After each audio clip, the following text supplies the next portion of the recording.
శరీరంలో కొత్త కొత్త రోగాలు ఎందుకు వచ్చాయి? కొత్త కొత్త రోగాలు ఎందుకు వచ్చాయి అంటే మన నాలుగు ఎలాంటి నాలుగో తెలుసా? టేస్ట్లకి ముందు ఉంటుందండి, టేస్ట్ చూడాలని. ఇంట్లో చక్కగా అమ్మ వండిన కూర అన్నం తింటే ఏ జబ్బు రాదు. అది తినడానికంటే ముందు సాయంత్రానికి వెళ్ళిపోతాం సెంటర్కి. అక్కడ ఎలా ఉంటుంది తెలుసా? చికెన్ మంచూరియా, మటన్ బిర్యానీ, అంతేనండి, చేప ఫ్రై, కప్ప ఫ్రై, ఏముంటాయి కదా అక్కడ. అవి కూడా ఎలా ఉంటాయి? నువ్వు వెళ్ళంగానే మీరు అక్కడికి వెళ్ళాలంటే నీ నోరు ఊరిపోవాలంటే మసాలా స్మెల్, ఆ వాసనలు ఎలా ఉంటాయి? నేను ఆపేస్తుంది అక్కడికే. ఆ రంగు, ఆ రుచి, ఆ వాసన అంతా కెమికల్సే.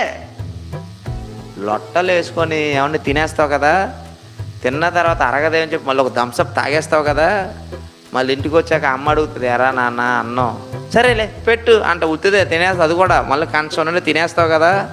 శుభ్రం గుర్రు పెట్టి నిద్రపోతావు కదా. లోపల అదేం జరుగుతుందో తెలుసా?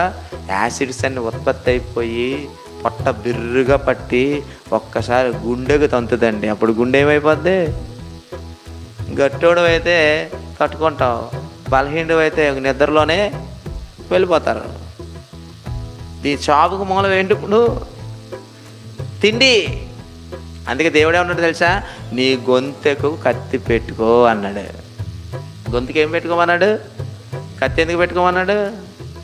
గొంతుకులో కత్తి తూపామనుకోండి, నీళ్ళు వెళ్ళవు, మొత్తం కూడా ఇదే కదా. అంటే అర్థం ఏంటి? తిండి పిచ్చోడుగా మారిపోకు, చచ్చిపోతావు అన్నాడు. చూడండి ఎంత ప్రేమించాడు దేవుడు మనల్ని. అటువంటి దేవుని పక్కన పెట్టి బతకడం ఏంటండి మనం? తప్పు కదా. అందుకే యేసు అన్నాడు, నిన్ను రక్షించడానికి వచ్చాను, నేను శిక్షించడానికి కాదు, రక్షించడానికి వచ్చాను.